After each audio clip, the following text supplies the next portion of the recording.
누가복음 10장 27절입니다. 누가복음 10장 27절 한 절 같이 읽겠습니다. 대답하여 가로되 내 마음을 다하며 목숨을 다하며 힘을 다하며 뜻을 다하여 주 너의 하나님을 사랑하고 또한 내 이웃을 내 몸과 같이 사랑하라 하였나이다. 제8장 도덕법의 해설에서 11항부터 15항까지 해설을 하도록 하겠습니다. 11항 율법의 두 돌판. 율법의 두 돌판. 하나님께서는 율법을 두 부분으로 나누셨습니다. 첫 번째에서 하나님의 위엄을 예배하는 일에 관계된 신앙의 의무를 다루고자 하셨고, 두 번째 부분에서는 사람들과 관계되는 사랑의 의무들을 다루기를 위함이셨습니다. 하나님을 예배하는 지엄한 규정은 가장 본질적인 부분으로 만약에 하나님 경외함이 무너짐으로 그 위엄과 영광이 실추되었는데 도둑질이나 살인이나 간음을 저지르지 않는다고 해도 그러면 그 사람이 의롭다고 말할 수 있느냐? 하나님 경외에 대한 지엄하신 법을 준수하지 않을 때 그 하위에 인간들과 관계에서 저지를 수 있는 그런 모든 죄들을 그 사람이 범하지 않았다고 해도 그것은 모두 헛된 거에 지나지 않다, 이렇게 얘기하는 거죠. 그러니까 1계명부터 5계명까지 그러니까 첫 돌판이 이 두 번째 돌판에 그 상위의 개념이 있다는 거죠. 그러니까 첫 번째 돌판에 하나님을 향한 경외의 도를 충실히 지켜야 두 번째 돌판에 있는 인간 사이에서의 규범, 이것을 지키는 것이 의미가 있는 것이지, 하나님에 대한 규범을 다 송두리 채 이것을 지키지 않으면서 사람과의 관계에 있어서의 모든 문제들을 부드럽게 만들어 간다고 해서 그럼 그 사람의 신앙이 온전한 것이라고 볼 수 있느냐? 성경은 그렇지 않다는 거예요. 자, 이 문제를 좀 더 시사적으로 다뤄보죠. 하나님을 올바로 예배하고 삶에서 경건이 무너져 있는 사람이 아무리 세상에서 자신이 하는 일에 뛰어난 능력을 발휘하고 소위 말하는 성공의 가두를 질주하고 많은 사람들에게 인기를 끌고 사람들에게 좋은 평판을 듣는다고 한번 가정해보죠. 그게 하나님하고 무슨 상관이 있냐 이겁니다. 하나님을 대적하고 기독교를 핍박하고 수많은 기독교인들을 살해한 독재자를 상대로 역시 하나님을 부정하고 진리를 경멸하는 자들이 인간들끼리의 평화와 번영을 이야기하는 것이 하나님이 보실 때 그게 무슨 가치가 있는 일이냐 하는 겁니다. 시편 2편 4절에 하늘에 계신 자가 웃으시며 주께서 저희를 비웃으시리로다, 이렇게 말씀했습니다. 그러니까 하나님을 부정하는 모든 인간의 도모는 악한 일일 뿐인 거예요. 거기에 아무리 좋은 말을 가지고 미사력을 가지고 그걸 이렇게 악한 것을 선하게 둔갑을 시켜보려고 하지만 하나님이 보실 때는 하나님이 비웃으실 일에 지나지 않는 것이다 라는 거죠. 신자는 진리에 입각한 올바른 분별과 판단이 필요합니다. 하나님을 향한 신앙이 없이 아무리 의롭다고 떠들어도 다 헛된 가치라고 칼빈은 말하면서 비유하기를 그 머리가 잘려나간 시체를 보면서 아름답다고 말하는 것만큼이나 어리석은 일이다라고 혹평을 하잖아요. 그러니까 아주 끔찍한 표현을 하죠. 머리가 잘려나간 시체를 보고 너무 아름답다고 얘기하는 궤변이죠, 궤변. 그만큼 어리석은 표현이다. 하나님 경외함을 떠난 인간의 모든 평등, 사랑, 평화, 공존 다 웃기는 얘기들입니다. 다 보존될 수 없는 가치들이라는 거죠. 그것은 다 깨어져 버리게 되어 있습니다. 하나님을 인정하고 하나님을 예배하는 것이 의의 시작이고 기초입니다. 그리스도인들은 세상 사람들과 달리 그리스도인다운 사고와 판단과 분별이 필요합니다. 단언하건대 정치적인 진영의 논리에 휘둘리고 갇혀서 무엇이 진리이고 진리가 아닌지도 분별하지 못하는 그런 그리스도인들이 이 시대에 적지 않다는 것은 너무나 어리석고 개탄스러운 일입니다. 하나님을 경외함이 소멸되면 사람들끼리 아무리 고결한 가치를 논한다 하더라도 하나님이 보실 땐 비웃으실 일에 지나지 않다는 거죠. 하나님을 경외하지 않는 신혼부부가 자기네끼리 깨가 쏟아져요. 너무너무 행복해요. 하나님은 질투의 하나님입니다. 그 부부의 행복이 언제까지 가는지 지켜봐야 되는 거죠. 하나님을 경외하지 않는 기업이 나날이 번성해 갑니다. 점점 더 흑자를 내고 일취월장합니다. 왜 하나님하고 무슨 상관이 있을까요?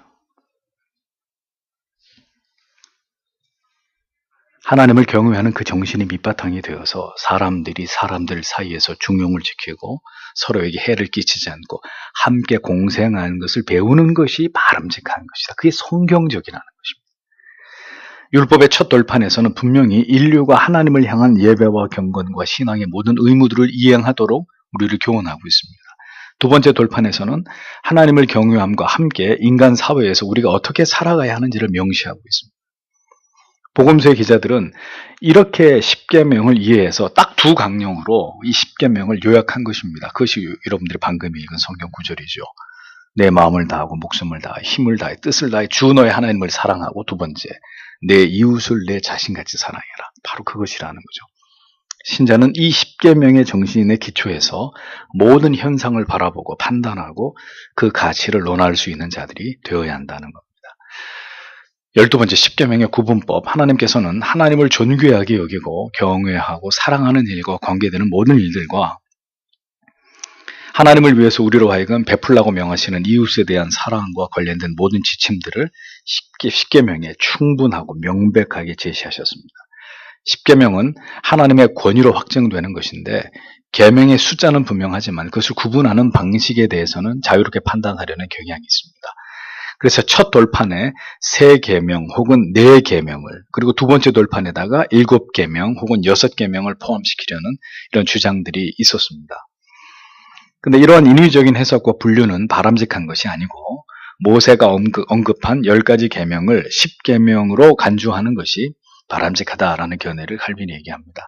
예수님께서도 부모를 공경하라는 계명을 분명히 첫 번째 돌판이 아니라 두 번째 돌판 제일 앞에다가 이것을 두신 것을 분명히 말씀을 하셨다는 거죠. 다만 이것을 염두에 두면서도 칼빈은 제1계명을 율법 전체의 머릿말로 간주하면서 첫 번째 돌판에 4계명과 두 번째 돌판에 5계명을 배치하는 것에 대해서도 그 가능성을 조금은 열어놓고 있습니다. 교부 오리겐이나 아우구스티누스도 이와 같은 견해를 지지했다고 얘기를 하는 거죠. 자, 그러면 이제 제1계명을 살펴봐야 되는데, 나는 너를 애굽 땅 종 되었던 집에서 인도하여 낸 내 하나님 여호와니라. 너는 나 외에는 다른 신들을 내게 두지 말라. 이 율법의 머릿말이면서 또 제1계명입니다. 13번째 율법의 머릿말입니다. 10계명의 첫 문장은 율법 전체에 대한 일종의 머릿말로 이 모든 계명은 하나님께서 제시하시는 율법의 위험이, 그 율법의 위험이 멸시되지 않게 하기 위한 일종의 조치입니다. 그러니까 이 10계명을 선포하는 이가 하나님이시다. 어떤 하나님?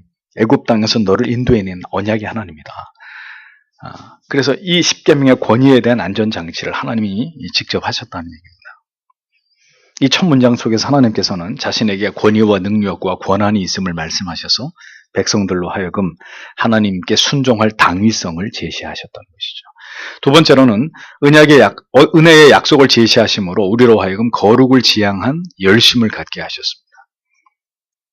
마지막으로 유대인들에게 베푸신 은혜들을 상기시키심으로 애굽 땅에서 건져내셨다는 사실을 상기시키심으로 그들이 하나님의 자비하심에 대해서 올바른 믿음으로 응답하지 않을 때 그들의 죄를 책망하실 것임을 상기시키고 있는 그런 내용입니다. 그러니까 하나님 여호와의 그 거룩하신 이름을 밝히심으로 그 위엄 있으신 이름 아래 모든 인간들이 이 계명에 복종하고 순종함으로 하나님의 통치를 떠나지 않고 하나님의 영원하신 경륜 아래서 우리가 살아가기를 하나님께서 이 말씀을 통해서 드러내신 것입니다. 하나님께서 이스라엘뿐만 아니라 오늘을 살아가는 우리들에게까지 항상 강조하고 또 강조하시는 바가 있어요. 그게 뭔지 아십니까? 여러분에게 여러 차례 누누이 말씀드리죠. 하나님이 어떤 분이신지를 올바로 알라는 것이다. 성경을 통해서 모든 구약과 신약의 모든 말씀과 언약과 계명들을 통해서 하나님 아버지께서 자신을 어떻게 나타내셨는지를, 또 그 구원의 도가 무엇인지를 올바로 알아서 그 지식을 토대로 하나님을 경외하는 것을 하나님이 기뻐하신다는 거예요. 그래서 엉터리 신앙이 되면 안 된다는 거죠. 그 엉터리 신앙이 뭐예요? 내가 중심이에요. 내 지식이, 내 생각이, 내 감정이, 내 느낌이 중요시 되는, 그게 엉터리 신앙인 거예요. 하나님을 아는 분명한 지식을 토대로 하나님을 경외하기를 하나님은 기뻐하신다. 그러므로 하나님을 알아가는 일에 아무런 관심이 없는 자들이 드리는 예배, 하나님이 기뻐하실까요? 하나님은 그 예배를 받지 않으세요. 거부하세요. 좀 쉽게 설명하면 집어치우라고 말씀하시는 거예요. 하나님에 대한 올바른 지식을 바탕으로 하지 않는 찬양, 헌신, 모든 충성, 하나님이 절대로 기뻐하시지 않고 내가 성회와 아울러 악을 행하는 것을 견디지 못하겠노라, 이렇게 말씀하셨어요. 우리의 삶 속에서 하나님을 알고자 하는 그 어떠한 진지한 노력과 열심 없이 거듭 주일에 예배만 참석한다고 해서 우리의 믿음은 절대로 자랄 수 없습니다. 하나님을 기쁘시게 할 수도 없습니다. 자기의 신앙의 비약적인 성장 또한 기대할 수 없습니다. 그렇게는 10년을, 20년을, 30년을 교회 다녀도 딱 그 상태에서 절대로 더 나아질 수 없고 오히려 점점 밑으로 내려갈 뿐이에요. 하나님을 아는 지식에 있어서의 이 업그레이드는 해도 그만 안 해도 그만이 아니라 모든 성도에 있어서는 필수 불가결한 문제라는 거예요. 신자는 하나님께서 하나님 자신을 성경을 통해서 이스라엘 백성들과의 관계 속에서 어떻게 자신을 계시하셨는지에 대해서 지대한 관심을 가지고 그 하나님을 알아가는 일에 무엇보다도 진지한 노력을 기울이는 자들이 되어야 합니다. 그 진지함에서 결국 하나님 경외함의 진수를 배우게 되는 것이고, 그 하나님을 알아가는 경건 속에서 하나님의 뜻에 합한 하나님의 통치 아래 있는 성도의 삶이 가능해질 수 있다는 것입니다. 깜짝 놀랐죠? 졸리면 뒤에 가서 서서 들어야 돼요.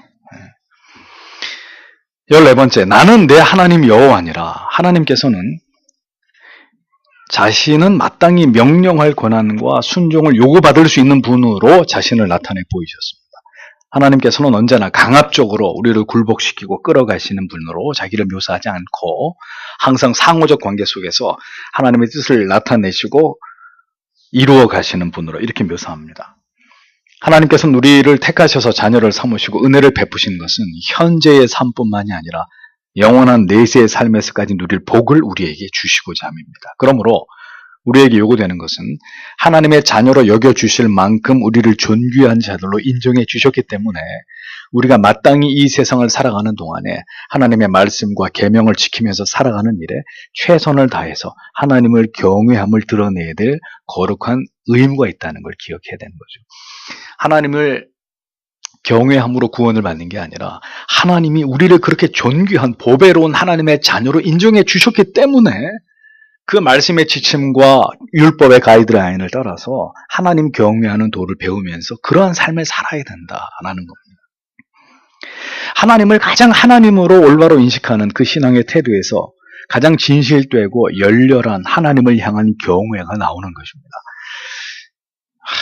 참, 이 기독교 강요하면서 여러분들에게 하는 하나하나 이 표현들은 여러분들이 정말 귀담아서 들으셔야 될 그런 표현들이에요. 이게 제 자랑이나 그런 게 아니라, 물론 쉽게 이제 기독교 강요에서 다 유추하고 끄집어낸 얘기지만 여러분들에게 너무 중요한 얘기예요. 신앙의 어떤 핵심 키워드 같은 그런 얘기들이에요. 내가 말씀드리잖아요. 기독교 강요의 내용만 잘 이해하고 따라와도 신앙에 많은 수수께끼가 풀린다고. 그래서 여러분들에게 말씀드리건데 또 듣고 또 들으셔야 돼요. 지금은 졸아도 다시 반드시 또 들어야 돼요. 좋은 세상이에요. 졸아도 다시 들을 수가 있으니까. 옛날에는 졸아서 그냥 말씀 놓치면 끝인데, 근데 예배 시간에 졸고 나중에 그 다시 듣는 걸 하나님이 어떻게 판단하실지는 모르겠어요. 저는 그건 잘 모르게. 예배 시간에는 졸고 나중에라도 들으면 오케이다. 하나님 그렇게 생각해 주실지 알지는 모르겠는데, 아무튼 꼭 다시 들어보세요. 다시 하나님을 가장 하나님으로 올바로 인식하는 그 신앙의 태도에서 가장 진실되고 열렬한 하나님을 향한 경외가 나온다. 하나님을 올바로 인식하지 못할 때 하나님을 올바로 경외하는 대신 참으로 무죄하고 천박한 모습으로 복을 갈구하게 되거나, 하나님을 명령해가지고 해 주실지어다 이런 식의 하나님을 명령해서 기도 응답을 받아내려 하거나, 막무가내로 하나님의 음성을 들려달라고 환상을 보여달라고 하나님께 간구하는 이런 미신적인 믿음에 빠지게 되는 것입니다. 그렇게 될 때 우리는 하나님께로부터 따가운 책망을 받게 되는 것이죠. 뭐라고요? 나를 공경함이 어디 있고 나를 두려워함이 너희에게 어디 있느냐. 우리의 마음에다 호소하시는 하나님의 말씀을 듣게 되는 것입니다. 성경에서 드러내신 하나님의 성품과 속성을 깊이 파헤쳐서 알아가는 일은 성도에게 매우 중요한 일이고 하나님이 가장 기뻐하시는 지성의 헌신이다라는 것을 신자는 절대로 잊지 말아야 됩니다. 그래서 1년 전에 여러분들이 하나님에 대해서 아는 지식과 1년 이후에 여러분들이 하나님에 대해서 아는 지식은 반드시 자라야 되는 거예요. 더. 내가 하나님에 대해서 더 많이 알아가고 있다. 성삼위 하나님에 대해서 더 깊은 지식, 더 분명한 지식, 더 체험적인 지식을 향해서 향상되어 가고 있다는 걸 하나님 앞에 입증해야 합니다. 여러분들이 정말 깨어있는 그리스도인이라. 그것이 여러분들의 신앙의 성장과 퇴보를 가늠하는 중요한 문제가 되는 거예요. 우리의 모든 신앙의 혼란과 회의와 의심은 다 어디에서 비롯됩니까? 하나님에 대한 무지 때문입니다. 올바른 신앙에 대한 성경적, 교리적, 정밀한 지식에 대한 부재 때문에 계속 우리는 혼란과 의심과 회의에 사로잡히는 것입니다. 15번째, 나는 너를 애굽 땅 종 되었던 집에서 인도하여는 내 하나님 여호와니라. 하나님께서 이스라엘 백성들에게 어떤 은혜를 베푸셨는지를 이어서 말씀하고 있습니다. 하나님께서 언제나 이스라엘에게 무엇을 강조하시는지를 유의해서 보십시오. 그것은 고스란히 오늘 우리에게도 똑같이 강조하시는 부분이기 때문입니다. 하나님께서는 이스라엘 백성들에게 베푸신 놀랍고 위대한 은혜를 자주 그들에게 상기시킵니다. 그리고 그것을 반드시 자손 만대에게 가르쳐서 기억하게 해서 지키게 하라고 누누이 모세오경에서 얘기하시거든요. 하나님께서 이스라엘을 그 기나긴 노예 생활에서 해방시켜 주신 것은 그들을 통해서 영광스러우신 하나님의 이름이 예배받기를 원하셨기 때문입니다. 또한 우리가 하나님을 참되게 예배하면서 벗어나지 않도록 하나님의 그 거룩하신 다양한 칭호들을 하나님이 사용하셔서 하나님 자신을 알리고 그를 통해서 자신의 존재가 잡다한 다른 우상과는 본질적으로 다른 존재라는 것을 하나님께서 그렇게 자기 자신을 구별해서 우리에게 나타내셨다는 겁니다. 그래서 우리는 구약에 나타나는 다양한 하나님의 칭호에 대해서 정확히 알고 그 의미를 깊이 묵상하는 것을 통해서 유익을 얻어야 되는 거죠. 여호와 야훼, 자존하시는 하나님. 여호와 이레, 여호와께서 준비하신다. 여호와 니시, 여호와는 나의 깃발이시다. 여호와 샬롬, 여호와는 평강이시다. 여호와 샤바오트, 만군의 여호와. 여호와 마카데쉘, 너희를 거룩하게 하시는 하나님. 여호와 라, 여호와는 나의 목자. 여호와 치드케누, 여호와 우리의 의. 여호와 엘게몰라, 여호와 보복의 하나님. 여호와 나케, 치시는 하나님. 여호와 샴마, 여호와 거기 계시다. 여호와 라파, 치료하시는 하나님. 여호와 엘로힘, 여호와 전능하신 하나님. 엘로힘, 전능자 하나님. 엘리온, 지극히 높으신 분, 전능자. 엘로이, 감찰하시는 전능자. 샤다이, 모든 것을 채우시는 하나님. 올람, 영원하신 하나님. 엘로헤 이스라엘, 하나님 이스라엘의 하나님 등등의 똑같은 여호와의 이름을 단어적으로만 하나님 사용하시는 게 아니라 그 여호와, 한글에서는 그냥 여호와지만 히브리어의 원어로 들어가면 이렇게 다양한 하나님의 성품과 속성을 수식하는 표현들이 따라붙고 있다는 거죠. 왜 하나님이 자기 이름을 이런 방식으로, 이런 다양한 이름으로 하나님 자신을 소개하느냐?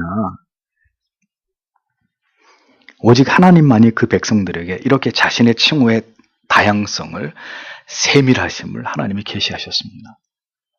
왜 그렇게 하셨느냐? 인간은 언제나 헛된 것에 이끌리고 경솔하고 오만한 존재로 자기들 마음대로 하나님을 만들어내려고 한단 말이에요. 이스라엘 백성들이 금송아지를 만들어가지고 이게 하나님이야, 이런 짓을 했듯이. 그래서 하나님은 이렇게 구체적으로 하나님의 이름을 명시하심으로 인간이 그 어리석은 오류에 빠져서 하나님을 그릇되게 경배하지 못하도록 자기의 이름을 분명한 칭호들을, 다양한 칭호들을 통해서 우리에게 명시하시는 거예요. 인간들로 하여금 어리석게 잘못된 방법으로 하나님을 경외하는, 하나님을 우상처럼 숭배하는 이런 혼란에 빠지지 않고 경솔하게 하나님을 다른 신으로 조작하거나 하나님을 빙자해서 다른 우상을 숭배하는 그런 일들을 행하지 못하도록 조치를 하신 거죠.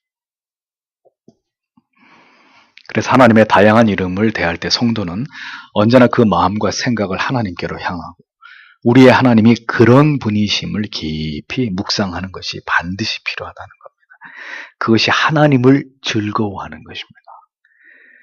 그것이 하나님을 찾는, 하나님을 기쁘시게 하는 신앙의 모습입니다. 이스라엘을 건져내심을 밝히심으로 하나님께서는 이스라엘에 대해서 정당한 소유권을 주장할 권리가 있는 분이라고 밝히십니다. 그리고 이스라엘에게 합당한 복종을 요구하시는 거죠. 내가 너희를 애굽 땅에서 인도했다. 너희는 내 백성이고 내가 내 이름을 찬송하게 하기 위해서 내가 너희를 택한 것이다. 분명하게 말씀하는 거죠.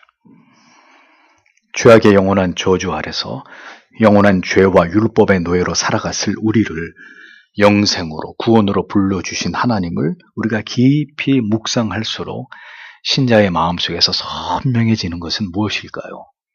하나님께 순복하고 싶어지는 마음이에요. 하나님이 이런 분이구나. 여호와 이래 모든 것을 준비하시는 하나님이구나. 여호와 로페 나를 치료하시는 하나님. 그 하나님을 알고 경험할수록에 내가 어찌 이 하나님을 사랑하지 않을 수 있을까? 내가 왜 이 하나님의 마음을 아프시게 하고 있는 것일까? 내가 이 하나님께 순복하지 않고 내가 누구에게 내가 어리석은 순종으로 범죄를 저지를 것인가? 이런 마음들을 갖게 되는 거죠. 하나님의 이름을 묵상할 때 어떤 대가를 지불하시고 나 같은 죄인을 구원해 주셨는데 내가 어찌 그 하나님의 마음을 아프시게 하라. 거룩한 정서의 지배를 받는 거예요. 여러분 한 주간도 살면서 하나님의 어떤 이름을 지난주에 묵상하셨습니까? 없는 거예요. 없는 거예요. 지난주에는 김정은이 쳐다보다가 그냥 시간 다 흘러가 버렸고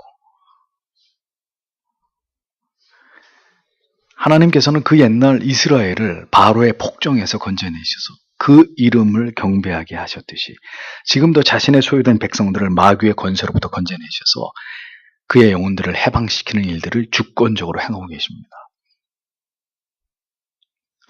그러므로 누구든지 율법에 관해서 그 하나님에 관해서 알고자 하는 마음의 열의와 열정을 가져야 되는 것은 그건 아주 당연한 신자로서 아주 마땅한 도리인 거예요.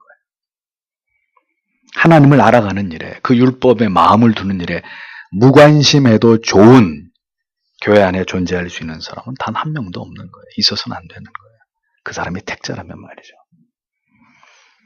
신자는 반드시 하나님을 그 말씀 속에서 율법 속에서 계명 속에서 깨달아감으로 그 명령을 지켜 행해야 되고 그 하나님의 자비와 긍휼을 의지해서 모든 우리에게 허락하시는 영혼의 풍성함과 선함과 영생의 영광을 기대하는 삶을 살아가야 되는 하나님의 사람들입니다. 잊어버리지 마십시오. 우리의 영혼이 하나님이 원하시는 것으로 이렇게 작동하지 않으면 계속 버그가 일어나는 거예요. 영혼에서. 한 말씀 안에서 하나님을 알아가는 지식을 통해서 그 심오한 진리의 깨달음을 통해서 우리의 영혼이 하나님이 원하시는 방향으로 이렇게 나아가면 우리의 모든 삶이 평온하고 하나님의 축복 가운데 안전하고 내 영혼은 세상의 무엇으로도 침노할 수 없는 희락과 평강을 누리고 하나님의 은혜 가운데 모든 것들이 형통하게 진행되지만 이것이 회로가 꼬이듯이 혹은 바이러스에 의해서 컴퓨터가 문제가 생기듯이 다운돼 버리듯이 뭐 이렇게 되면 계속 오작동을 일으키면서 거기서 고통과 괴로움과 슬픔과 낙심과 우울함과 염려와 모든 것들이 우리의 영혼을 치고 들어오면서 우리를 어지럽히는 거예요. 인생이 너무 고단해지는 거죠. 우리가 어떻게 구원을 받았고 어떤 삶을 이 세상에서 살아가야 되는 것인지 그 어떤 삶의 주제보다도 이를 더 올바로 알기 위해서 노력하지 않으면 안 되는 사람들이 바로 성도 여러분들입니다. 여러분 그렇게 오늘도 그런 열심으로 하나님을 알아가고자 힘쓰고 있습니까? 오늘은 1계명 하나만 지금 칼림인의 해설을 따라서 의미를 살폈습니다. 10계명의 1계명에 해당되는 말씀을 여러분 그런 식으로 접근해서 이해하고 묵상하고 깨달아보지 않으셨죠? 이제부터는 그렇게 하나님의 계명을 하나하나 덮어가면서 그 의미를 깨닫고 그 속에서 하나님을 만나고 하나님의 어떤 문제인지를 깨닫고 그것에 열심을 내면서 하나님을 알아가는 일에 힘을 쏟아야 됩니다. 그것이 여러분들의 영혼이 강건하고 여러분들의 가정과 여러분들이 하고자 하는 모든 일들이 주의 뜻 안에서 아름답게 펼쳐질 수 있는 첩경이 되는 거죠. 오늘도 이러한 교훈과 지식 앞에서 우리가 그렇게 하나님을 기쁘시게 하는 삶을 살아가고 있는지를 깊이 생각해 볼 필요가 있다는 것입니다. 기도하겠습니다.